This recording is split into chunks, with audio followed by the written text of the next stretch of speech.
channel. I really appreciate you taking the time to join us once again for your latest update when it comes to our Manchester United. I'm your host, Luther, and this is Man United Central. Again, I'm super excited and honored that you are on here watching these videos. And again, if I know what I know about the way we feel about our Manchester United, please go ahead and support the channel by clicking the like and subscribe tab, to show your love to the channel, because we're both, I understand how you feel when it comes to our Manchester United. Okay, so without further ado, let's go through what I was able to gather today when it comes to the goings at our Manchester United. So let's see here. Well, then according to the Mirror, this is the Mirror in the UK. Basically, they have a title here saying Man United Takeover final Sheikh Jassim bid latest as Jim Ratcliffe is slammed. So basically, on this article, they're talking about basically what transpired about, when it comes to the last minute bid that was done yesterday. And as of today, basically they're stating that the Manchester United takeover process has rolled on for way too long, but there might finally be some light at the end of the tunnel for the Red Devils, right? Basically, it was way back in November 22nd when the Glazers announced that they were exploring strategic alternative, which is another word. They didn't want to say the sale, but they called it strategic alternative. And well, fast forward to April 28th, the bids were in. And then, we thought that they're going to be able to make a decision. They're still dragging their feet.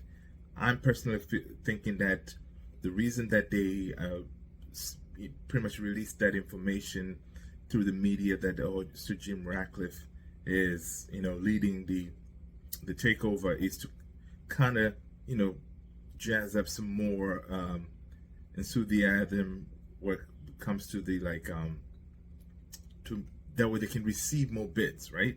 And it looked like it worked, because by pushing that information out there, Sheikh Jassim, he said, you know what, I got some money, so I'm going to put in the 11th hour bid, which that's what he did yesterday. So again, we'll see what happens. And what I'm also seeing here is, according to the news, is Sheikh Jassim reached out directly to the Glazers to try to, iron out whatever issues they're going on with the bid, and who knows? I have a feeling he may submit another bid, after talking to the Glazers. But, who knows? At the moment, we just need to hold on. And just like everything else, you United folks, you know how Man United is. Last summer, we were chasing De Jong for the whole transfer window, and we didn't get it. And then this time, the sale is dragging along. Everything in Man United keeps on dragging. We never execute quickly and reach the end of whatever business we're trying to do. We always drag it along. And I can foresee even this summer, if we go in for Harry Kane, it's going to be another drawn out transfer. Ideally, we want to go in there and just, hopefully we would have been started by now, talking to Tottenham about, getting Kane. Once the transfer window opens, boom, you iron it out, everything is good to go. But no, we know how United is. We just drag it along. So I don't know how everything is going to play out. Another, at the moment, is we don't know who's going to be our owner, which is a huge stumbling block. Our coach, Erik ten Hag, does not know how much money he's going to have to spend.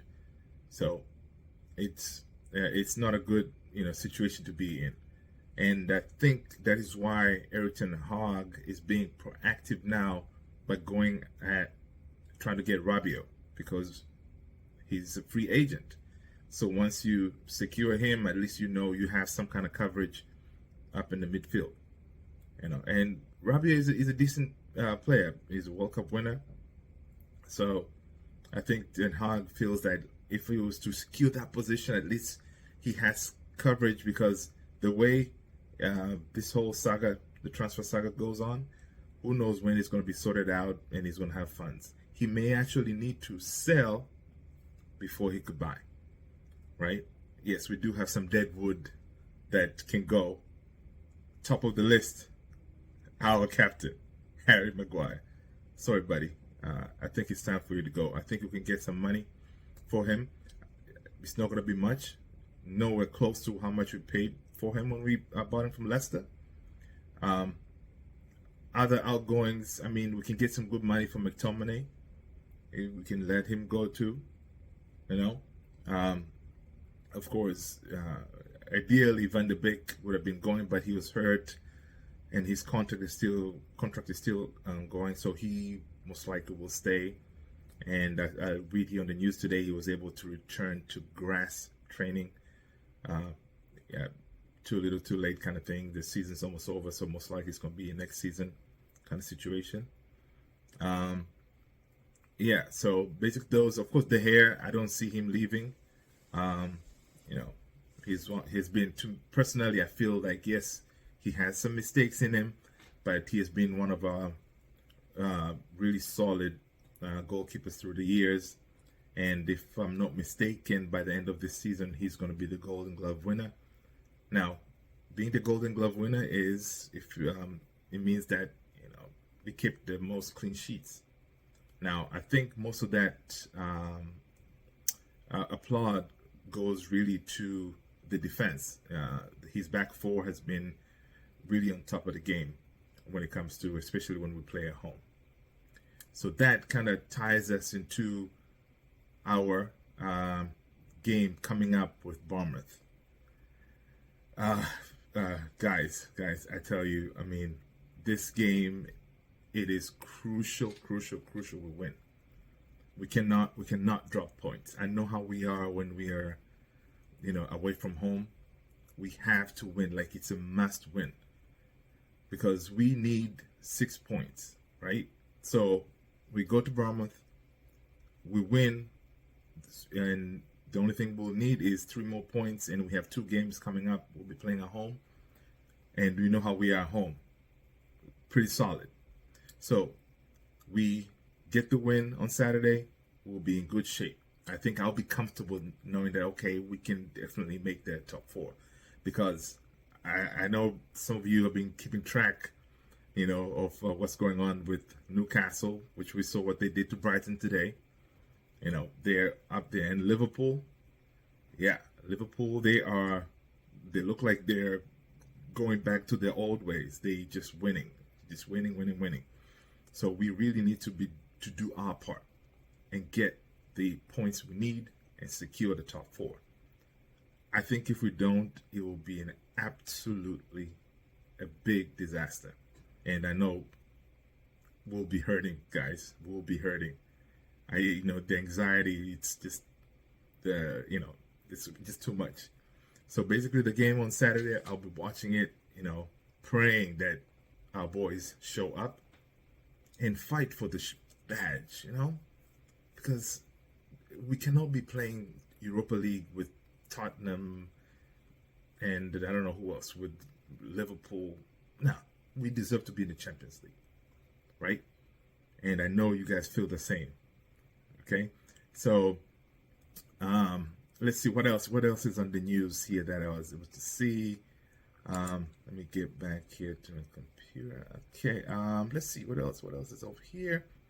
And another boost that we got today is Rashford is back in training, which is fantastic news for the game against Bournemouth, because we definitely gonna need him.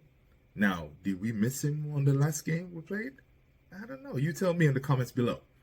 I think we did pretty well.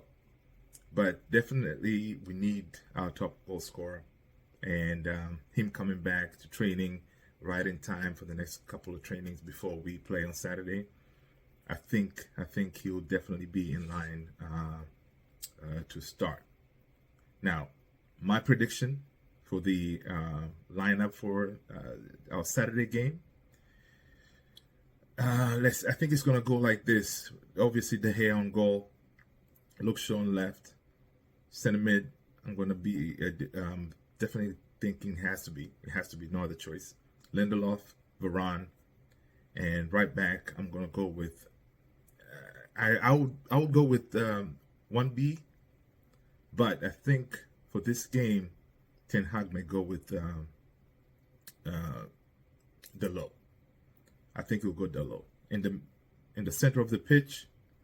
I mean, it chooses itself basically. You're gonna have, of course, CDM, the one and only Mr. Casemiro, Bruno on the 10, and you know what? For this game, since we're playing away, I really want Fred to start, but I think Ten Hag may go with Eriksen, and of course on the left, with Rashford coming back to training, he has to start. So Rashy going to be on the left, and on the right, we know who is going to be, our boy Anthony. So Anthony, and then up top, Martial. I think that's going to be our lineup. I don't know. You guys tell me what you think your lineup is going to be, because we have to get that win, people. We have to get that win. You know what? That's all I got for you today, guys. I really appreciate you taking the time to watch the entirety of this video. And you guys are fantastic. I appreciate the love that you'll be giving me on this channel. I've seen the views. Please keep it up. Make sure to like and subscribe. And once again, thank you very much. Stay blessed.